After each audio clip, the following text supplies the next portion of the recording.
और एक बड़ा जैसे ताइवान में शिंचू है, ताइवान में जो सेमीकंडक्टर का पूरा इकोसिस्टम बना हुआ है वो है एक जगह शिंचू।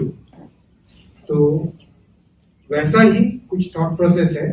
धोलेरा भविष्य में बहुत बड़ा एक हाईटेक मैन्युफैक्चरिंग सेमीकंडक्टर का बड़ा हब बने, इलेक्ट्रॉनिक्स का बड़ा हब बने, उस थॉट प्रोसेस के साथ इसका डेवलपमेंट यहाँ पे हो रहा है। तो यहाँ पे एक बहुत बड़ा इंटरनेशनल एयरपोर्ट भी बन रहा है और इस एयरपोर्ट की एक खासियत है कि पाकिस्तान की एयर स्पेस में नहीं जाना पड़ता है।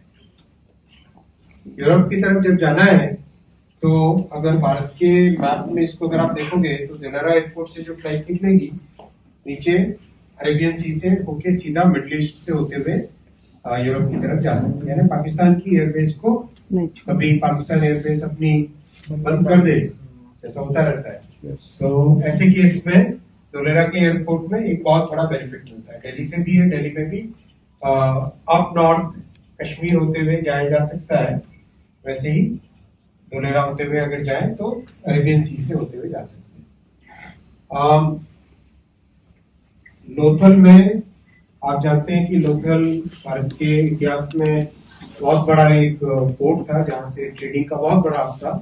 पूरे यूरोप के साथ, अरब के साथ जहाँ से ट्रेडिंग होती थी। तो लोथल में बहुत बड़ा हेरिटेज नेशनल मैरीटाइम म्यूजियम बन रहा है, धोलेरा एयरपोर्ट, और यहाँ पर लॉजिस्टिक्स हब बन रही है और नीचे भावनगर के साथ कनेक्टिविटी। तो इस एरिया की कनेक्टिविटी के लिए ये प्रोजेक्ट आज अप्रूव हुआ है। इस प्रोजेक्ट का एक और बहुत बड़ा बेनिफिट मिलेगा, पूरे सौराष्ट्र को कनेक्टिविटी मिल जाएगी।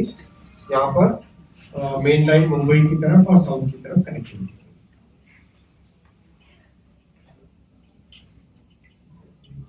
ये प्रोजेक्ट के बाकी डिटेल्स हैं।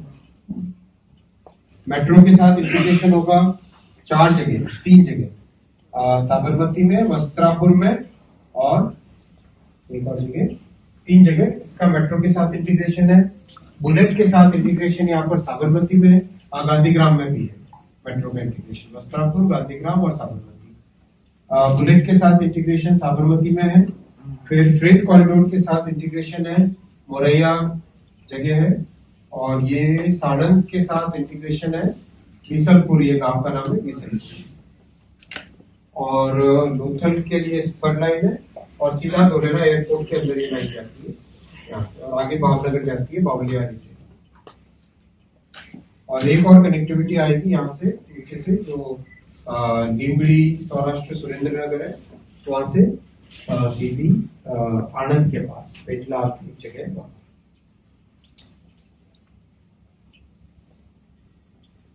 लोथल का ये मैरीटाइम कॉम्प्लेक्स आपको भी अगर समय मिले तो जरूर जाए, एक ऑर्गेनाइज कीजिए आप सबके विजिट। शॉपिंग से बहुत अच्छा बना है, अभी हाल ही में मैंने देख के आया था, बहुत ही अच्छा बना है। मतलब वाकई देश में एक बड़ी भारत की विरासत को दिखाने का, भारत की विरासत को वापस प्रदर्शित करने का बहुत अच्छा ये प्रोजेक्ट है।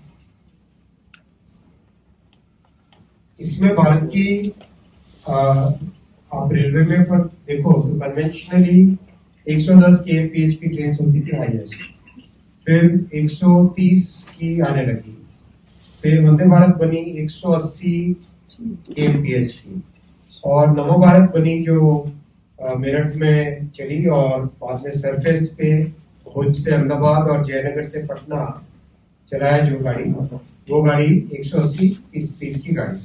अब उसके कंपैरिजन में यहाँ पर 220 kmph की ट्रेन ये बनाई जाएगी, 220 kmph।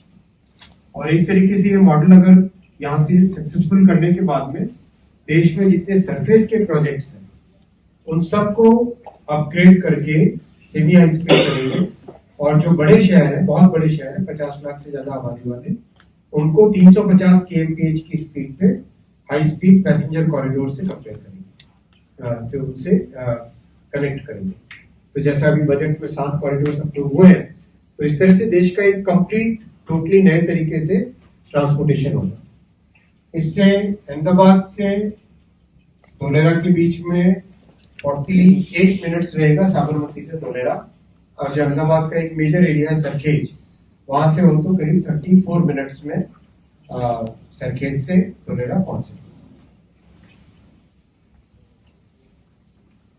बड़ा कॉम्प्लेक्स प्रोजेक्ट्स है, इसमें भी खूब मेगा ब्रिजेस भी आ रहे हैं और वायडक्ट्स और स्टेशंस, कनेक्टिविटी सब जगह। अच्छी बात ये हुई कि सरखेज धोलेरा का जो एक्सप्रेसवे बन रहा है उसमें लैंड एक साथ एक्वायर कर लिया, तो जो लैंड उसके लिए एक्विजिशन हुआ था एक्सप्रेसवे के लिए, उसी में से 30 मीटर का कॉरिडोर इस प्रोजेक्ट के लिए दी गई। बहुत इंपॉर्टेंट रहेगा carbon dioxide saving, 2 crore 40 lakh kilogram carbon dioxide save होगा, which is equivalent to planting about 10 lakh trees.